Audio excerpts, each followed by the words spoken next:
All right, guys. I wanted to talk about Liam Neeson. He's not the first Hollywood actor who claimed tough guy status when it came to talking about beating up punks. Of course, you know there were other actors as well in the other film roles. But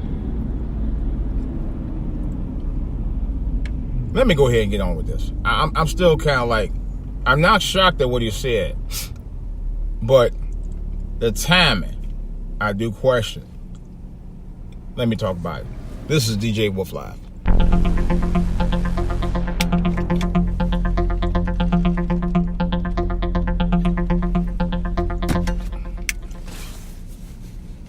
All right, guys. Let me talk about this. This is regarding Liam Neeson and his story about the time he found out a female friend of his had been raped, and she had said that she was raped by a black man. And at the time, when she told him that, Liam, in his own words, I'm kind of paraphrasing a little bit, but he did say it, that he was so incensed by what happened to her, and he wanted to go out and kill a black man. Mind you, he didn't know, and he never stated if he ever had a description of the black man. He never said where the black man hung out at, where he lived, or anything like that. He didn't say anything about whether she reported to the police or anything like that, of that nature. Didn't say nothing about that. Nothing about it at all. All right? Only thing he said, he was so incensed, he wanted to go and kill a black man. I said, go and kill a black man. That was the statement. And I'm like, okay, so you really had nothing about doing anything about it or finding out oh my God, what is with this traffic today? Good God Almighty. About who it was or what he did or how he did it or whatever. Wow, this is crazy. So, my thing is, and he said he actually went around looking. His intent was to hurt a black man for what happened to her. With no evidence, no way of knowing who actually did it, no police involvement. He was going to be a vigilante. Pretty much like what he does in his movies, like Taken and other films. I'm going to go back this one. I'm going to do. Wow. Where did that one get all jacked up today? What the hell happened here? Wow. But anyway, here's my thing about that. Oh boy. What happened? I'm going this way. I know that. Here's my thing about that. Now, although I admit it's commendable that he wanted to stand up to the woman and get after a guy for doing it to her, but he just wanted to seek revenge on the first black person he thought they did it. Or any black man, just for the sake of just taking it out on a black man. See, this is where I had a problem at. You just wanted to take it out on a black man. You didn't care if he was guilty. You didn't care if he was innocent. You just didn't care. Your main thing was, I want to take it out on a black man. That's where I draw a line. That's where I have an issue with it. You know, now, YouTube has been in the uproar about it for the last week and a half or so. Now, since that time that when he made the statement, he said he had pretty much atoned for what he said, and he felt that he was wrong about saying what he said. Okay?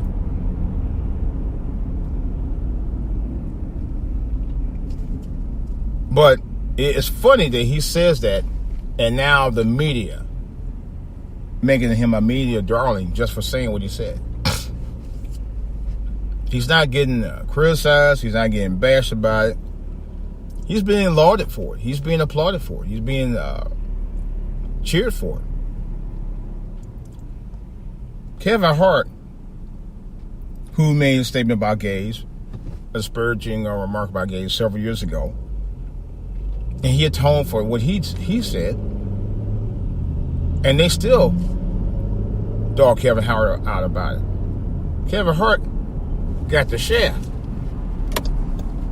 I mean, they rolled Kevin Hart bad about it. They dogged him about that, man. Kevin Hart has not lived it down yet, and this has been about a few months now. They bashed Kevin Hart. They raked him over the coals. Literally raked that brother over the coals. Oh man, I didn't know that. Yep. Kevin Hart ain't been able to live it down since it happened. You know? He's been bashed. He owned it. He decided, well, I'm not going to go ahead and go I'm not going to host the Oscars in that case, because since then they decided, well, okay, Kevin, come on back. Kevin's like, no, fuck that. But they've been riding on Kevin Hart ever since, even when he apologized. They kept asking him over. They were still messing with him. The media even was messing with him about it. Yet, Liam Neissom, who said what he said, all is forgiven. Even though statement he said was 4 years ago, he was still forgiven. And yet, even black people was like, oh, we ought to forgive him for what he said. Fuck y'all. I'm sick of this shit, man. We too busy caping for white Zanny when they say shit like that all day long. Y'all ride them all fucking day long. Okay? They can never say no wrong. Even when they are wrong. They can apologize and all is forgiven. Brother do it. They ride them all day. See, don't tell me that's not racially biased. This is racially biased as racism get. Because you're treating them different. Kevin Hart made restitution to what he said. He apologized for it. And y'all still fucking with him. Liam Neeson gets a pass. He's a hero for the day. You know? Yeah, hero for the day.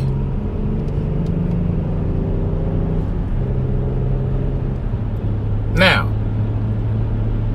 look at Mel Gibson. Mel Gibson was talking about Jews, blacks, and other people. And his tyrant raid. His tyrant, you know, he was raving out about black people at one point. All right? And talking about Jews and all kinds of stuff. Them Jewish people didn't let them live it down. All right? Yeah, Mel Gibson was the one who produced and directed Passion of the Christ, one of my favorite films. I do love the movie. I'm not gonna lie. I love that film. And I saw the non-English version with the subtitles. And believe you me, it was one of the most moving films I have ever seen in my entire life. And it's not a joke. It is one of the most moving films I've ever seen. You know, to this day, I openly wept from the time I watched it to the time it ended. No other film made me move that much before my entire life. No other film. No other film to this day, you asshole. Fuck you too, bitch. No other film to this day moved me more than that. I mean, I cried I cried the whole film. I did. You know, the way it was shot and everything is like, wow. Wow. It made you respect and love Jesus. I mean, those of you who are religious, for the ultimate sacrifice he gave for mankind, man. It was deep. And if you're a true follower and a true believer of Christ, that hit you dead in your chest, man, square in your heart, man. It did. It really did. I mean, I was like, oh my God. Now, I give Mel Gibson credit. I personally, I think Passion of Christ, to me personally, is one of my all-time favorite films ever. I mean, ever. It may be my all-time favorite film if you really want. If you're talking about a truly moving spiritual film. I don't mean seriously though. Yeah, it just it was so deep.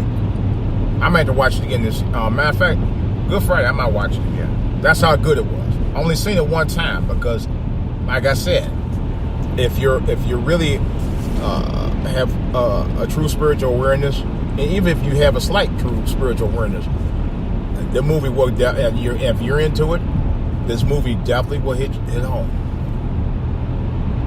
So, and I'll recommend it. I'm not gonna lie. If you hadn't seen Passion of the Christ, it's on DVD, stores everywhere.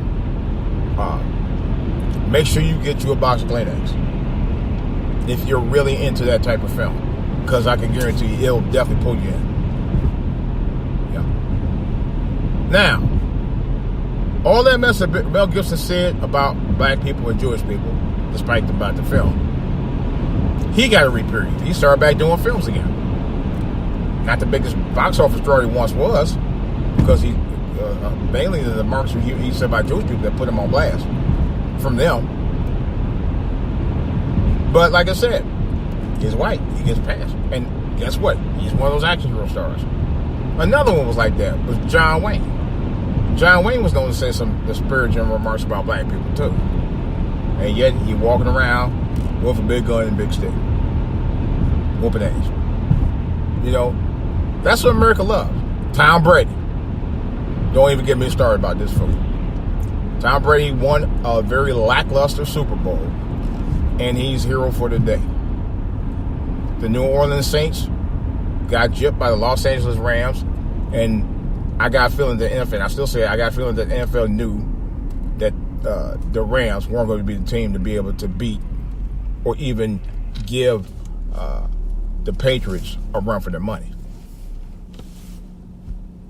I think they knew that. I think they knew that the whole time.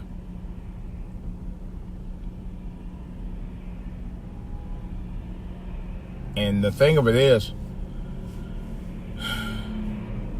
that the NFL never made that call that they should have made.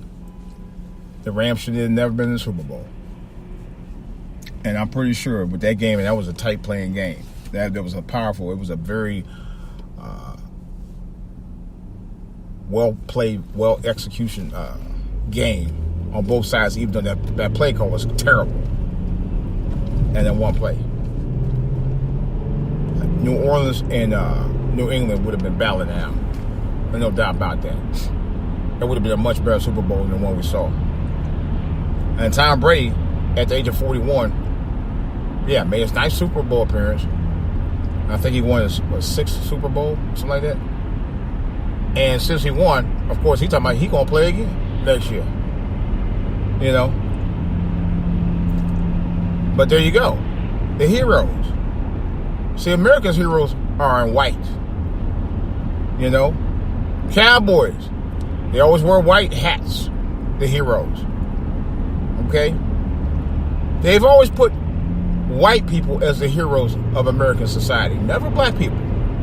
There was a story about a black girl who was, I think she was shot by some Iraqis when she in the war, won the war over in Iraq. This was several years ago. And there was a white girl who was in a similar situation, but the difference was the white girl wasn't actually kidnapped. Matter of fact, the white girl, they tried to say fought her way out of it. And the real story was about the black girl who fought her way out of it. The white girl got rescued, and the black girl fought her way out and eventually got rescued. But they tried. But as soon as the story came out about the black girl, when the white girl story came out, all stuff got put out there. They propped up the white girl. They were both soldiers. I said, ain't that a bitch? Yeah, they stopped talking about the black group. Just like right now, you got a governor and lieutenant governor in major controversies. The governor sit there and initially said that he was going to, he said that he admitted to being in blackface. Then he turned around and said, no, that wasn't him. Yeah, his name was on the damn picture. And you had a picture of him under his name or above his name out there, something like that. With a picture of him in the first picture, and the second picture, him in the picture of another guy. Dressed in blackface and KKK. Then he turned around and said, no, it wasn't me. The Attorney General turned around, said, oh, I was also in the blackface picture myself. But what's it got to do with me governing the state of Virginia? Then they put out somebody, the lieutenant governor, had sexually assaulted a woman in 2004. That had been proven to be unfounded. Okay. And he said he denied. He said it was a regular consensual sexual encounter.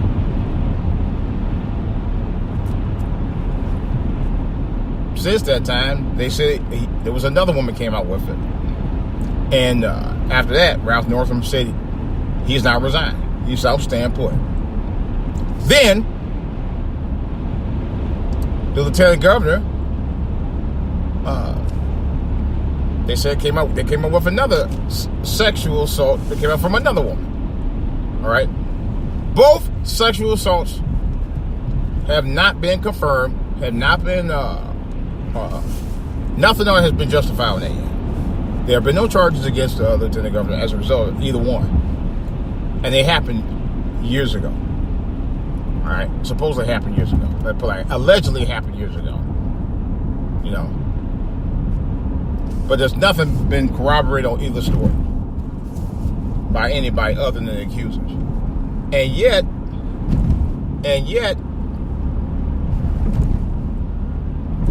they tell him you got about 3 days to resign, or we are going to impeach you. Notice with Ralph Northam, they gave him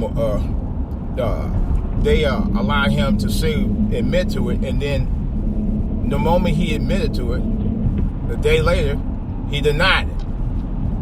And even though the pictures found him to be facts, that he was on it, and he still got to deny it,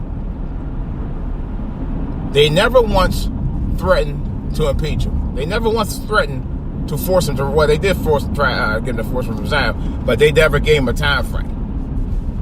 They're giving Lieutenant Governor Fairfax till Monday before they start impeachment hearings on him. See, this game is in black and white. Everybody knows, but every time you tell these white people that shit, the first thing they say, well, all you black people do, you holler about this, that, and the other, you gotta get your reparations, all this other bullshit. Fuck y'all about that shit. I'm sick of this mess. You don't want to stick to facts. You want to stick to trivialism. You want to stick to the cycle of bullshit y'all been playing with us for 400 fucking years, and y'all own narratives, not facts. Y'all want to stick with narratives. You never want to stick with facts. That's what I know about y'all. Y'all stick with narratives all day long about stuff that you want to pontificate on, but you never want to stick with facts. I want to stick with motherfucking facts. I'm tired of bullshit from y'all. I'm tired of lies about, well, this, that, the other, and the third. And every time we say something about it, or we point out facts regarding y'all want us to say, well, y'all black people do this, y'all black. Oh, it's about what we do. It ain't about what's going on with racism. Point out racism. Stop trying to make it about, y'all communities, worry about it. No, fuck that, motherfucker. Stick with facts. Facts is, y'all throw cycle of bullshit on people all the time. Y'all play head games with people all the fucking time. Y'all sit there and pull this bullshit all the time. We don't do that shit. That's y'all motherfuckers doing that bitch ass shit. You know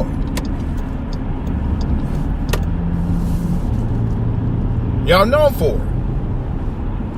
Y'all still lie about shit all the time.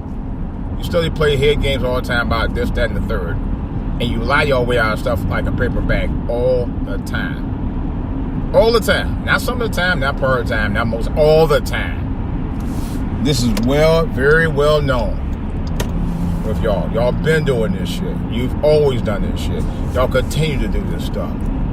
This is nothing new with you guys. Never has been, never will be, and always the same stuff. Always. Always. You know?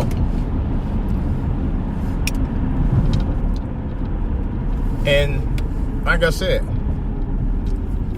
look, what is going on with this traffic today? You know what? Look at Wesley Snipes. Now Wesley Snipes, very well noted black actor, been acting forever. Okay, he's been acting. He's been acting since he was a young teenager. All right. Now, here's the thing. There's so much traffic today. He did 3 years in prison for was it tax evasion? And here's the other kicker about it. Wesley Snipes, by the end of the 90s, was like the biggest box office star in Hollywood. He was one of he was on his grind. He was on that grind, man. The Blade series made him a bona fide action hero. All right. Then all of a sudden, he was doing several other films, independent movies and the like, and then boom, we got you on tax evasion. Mm-hmm. Guess who didn't do prison time for tax evasion? Not paying his taxes. The guy who played Ghost Rider, Nicolas Cage. Yeah, he did 0 time for that. You know what I'm saying? Just giving y'all examples of what racism is all about. Y'all telling me, oh, that's not racism, blah, blah, blah, blah. You know, yes, the fuck it is. And you're not going to tell me any different. You're not going to pull the bullshit on me. You're not going to pull the wool over my fucking eyes. You're not going to sit there and pee on me and tell me it's raining. You're not going to do it. Period. Not going to have it. Period. You're not going to blatantly lie in my face and tell me it's not true. Period.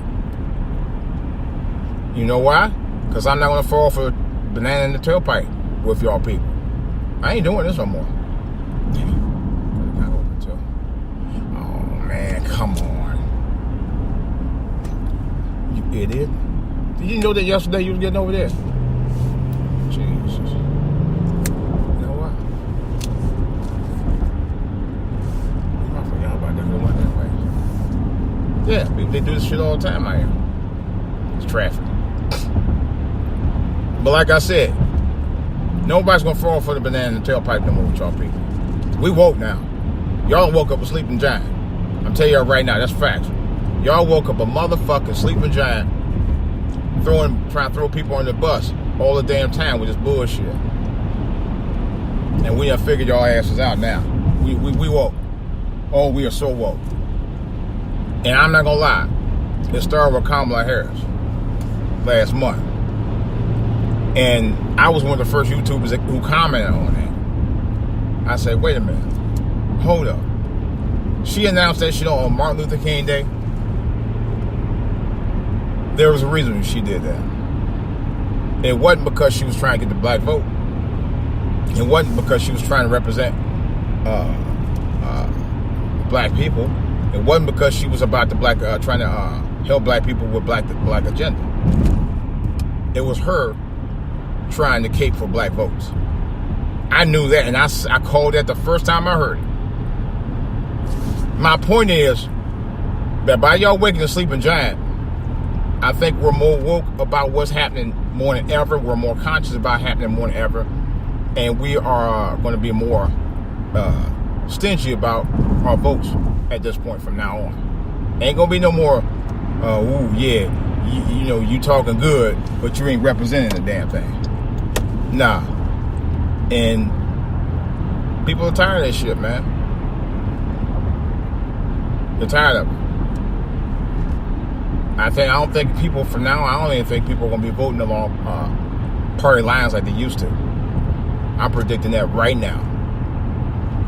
Even I'm thinking about switching parties. I thought about switching parties before. But for damn sure I'm going to do it. Because the games that people are playing now, people are tired of it. People are dog tired of it. And long tired of it. And long suffering over this mess. 400 years of bullshit between the Republicans and Democrats have divided people in this country. And continue to do so. Democrats got egg on their face because of this mess is going on out here in Virginia. Okay, as a result. Egg on the face and the pants down. So to speak. We're tired of the games. We're tired of it. I ain't gonna lie. We are tired of the games, guys. We ain't feeling it. We ain't having it. We ain't dealing with it. The games must stop, people. Game time is over with this mess. It's time to talk real politics about real issues.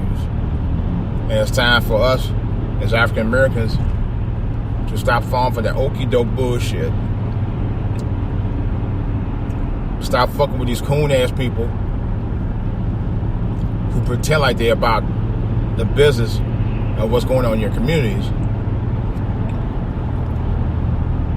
And get with people who are from your communities, who grew up in the bowels of your communities and know what it's like to deal with the bullshit that you dealt with all of your life in your communities, and know what's really needed based on their life experience.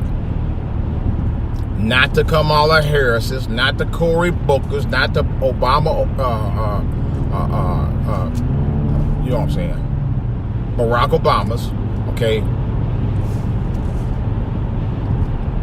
and not really Michelle Obama's. But I'm not going to talk about Michelle. I like Michelle, but I can't talk about because she's not really a politician. But I'm talking about the ones that are, okay, the ones who have never really known what it's like to grow up black, being harassed all the time, and being from the lower and middle class communities, and know what it's like in the struggle. Okay. And yes, I can talk that talk because I'm from it. Okay. I know what it's like to be poor and live in the slum apartments. I dealt with it early on in my earlier years. I did. All right. So I can talk the talk. I know. Some of us can. But like I said, we need people to rep. All right, guys, like I was saying,